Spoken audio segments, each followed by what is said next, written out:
स्वराज मराठीमध्ये आपलं स्वागत आहे. सर्वसामान्यांचा आवाज, निर्भीड, बेधडक, स्वराज मराठी.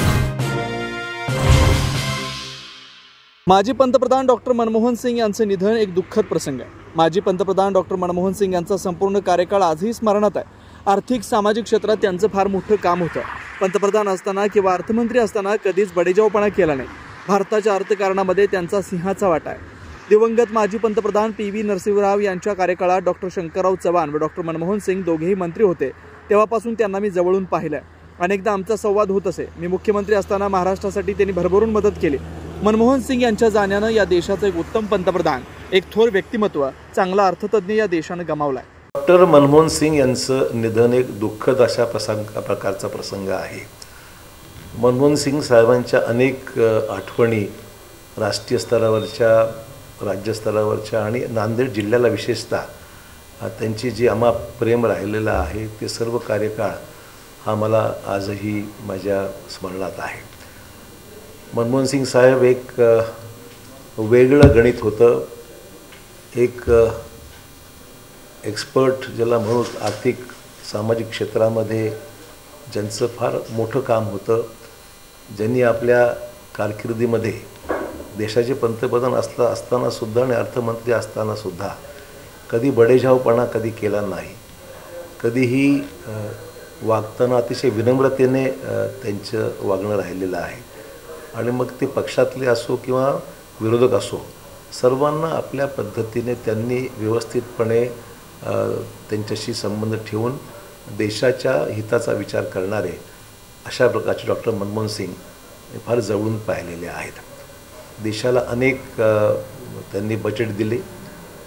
त्या बजेटच्या माध्यमातून देशाच्या अर्थकारणाला, देशाच्या आर्थिक परिस्थितीला, आर्थिक उदारीकरणाला एक नवीन दिशा त्यांच्या कार्यकाळात मिळाली. आणि त्यांनी घेतलेल्या निर्णयामुळे देश हा फार झपाट्याने या सगळ्या आर्थिक अडचणीतून बाहेर पडला.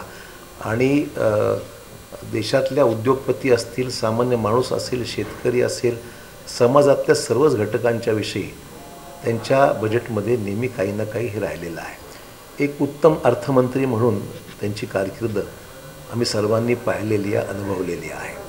त्यामुळे हा एक प्रसंग माझ्या मनात आहे की नरसिंहरावजींच्या मंत्रिमंडळामध्ये शंकरराव चव्हाण गृहमंत्री आणि डॉक्टर मनमोहन सिंग अर्थमंत्री ही दोन्ही महत्त्वाची माणसं नरसिंहरावजींना अतिशय जवळची राहिलेली आहेत. आणि त्यांच्या या कार्यकाळामध्ये नरसिंहरावजींनी पूर्ण जबाबदारी मनमोहन सिंग साहेबांवर सोपवली, शंकरराव चव्हाण साहेबांवर सोपवली. आणि दोघांचेही मित्रत्वाचे संबंध हे मी फार जवळून पाहिलेले आहेत. आणि त्यामुळे मी त्यांना जेव्हा जेव्हा भेटायचो त्यावेळेस ती विशेषतः नांदेडचा मी पालकमंत्री होतो, महसूल मंत्री होतो. कृतागद्दीच्या कार्यक्रमाला धोरणात्मक निर्णय म्हणून त्यांच्याकडून मान्यता मिळावी असा आमचा प्रयत्न होता. त्यांना मी पुण्याला राजभवनला भेटलो. मुंबईतही त्यांची माझी अनेक वेळा भेट झाली. दिल्लीलासुद्धा त्यांना मी भेटलो.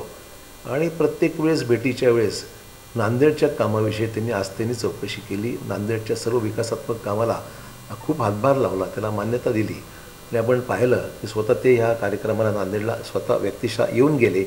आणि त्यांच्या कार्यकाळातच नांदेडला खूप विकासात्मक कामाला गती मिळाली, त्याला आर्थिक तरतुदी झाली, चांगलं काम झालं. हा एक प्रसंग मी जवळून पाहिलेला आहे. त्यानंतर त्यांना मी ज्यावेळेस भेटायचो कामाच्या व्यतिरिक्तसुद्धा माझ्या कुटुंबाची, माझ्या आईवडिलांची चौकशी ते नेहमी करायचे. म्हणजे हे एक जवळीक ज्याला म्हणू की देशाचा पंतप्रधान, देशाचा अर्थमंत्री या नात्याने त्यांना अनेक वेळा भेटण्याचा प्रसंग मला व्यक्तिशः आला. आणि फार म्हणजे व्यक्तिगत पातळीवर त्यांनी मला जाऊन खूप म्हणजे विचारपूस केलेली आहे. एक ज्याला म्हणू की एक जवळचे संबंध जसे आपले असतात, व्यक्तिगत पातळीवर आस्था असते, विचारपूस करायची त्यांची सवय राहिलेली आहे. त्यामुळे आणि मितभाषी होते, सॉफ्ट स्पोकन होते. त्यांच्या कामाची शैली वेगळी होती. आणि त्यांना मी पंतप्रधान म्हणूनसुद्धा फार जवळून पाहिलेलं आहे. त्यामुळे मला अजूनही आठवतं आहे नांदेडच्या लोकसभेच्या निवडणुकीच्या काळामध्ये ते शंकरराव चव्हाण साहेबांच्या प्रचाराला इथे आले होते. आणि त्या प्रचारादरम्यान त्यांनी जाहीररित्या कबूल केलं होतं की मी शंकरराव चव्हाणांच्या हाताखाली सचिव म्हणून काम केलेलं आहे प्लॅनिंग कमिशनला असताना.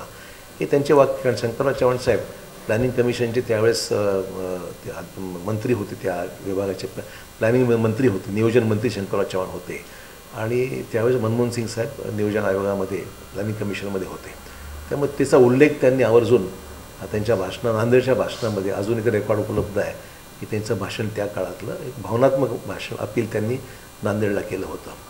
हा एक महत्त्वाचा प्रसंग मी त्यांना तो माझ्या आठवणीमध्ये आहे. देशाला खऱ्या अर्थाने एक चांगला पंतप्रधान, एक अतिशय प्रामाणिक, मितभाषी तर होतेच, कोणाशी कधी ते रागवले, उद्धटपणे बोलले, कोणावर राग काढला असा कधीही मी प्रसंग पाहिला नाही. अतिशय मितभाषी आणि विनम्रतेने काम करणारे आणि जे काम करत असताना कुठे प्रसिद्धी अधिकची नाही, कुठे गाजावाजा नाही आणि फार सायलेंटली त्यांचं काम त्यांच्या कार्यकाळात त्यांनी केलेलं आहे. आणि म्हणून मला वाटतं की काँग्रेसच्या नेतृत्वाचा विश्वास त्यांच्यावर नेहमी राहिला होता, हे काही लपून राहिलेलं नाही आहे. व त्यांच्या जाण्याने देशातला एक थोर व्यक्तिमत्व, एक चांगला सद्ग्रस्त आणि देशाचा एक उत्तम पंतप्रधान, एक अर्थतज्ञ हा देशाने गमावलेला आहे असं माझं मत आहे.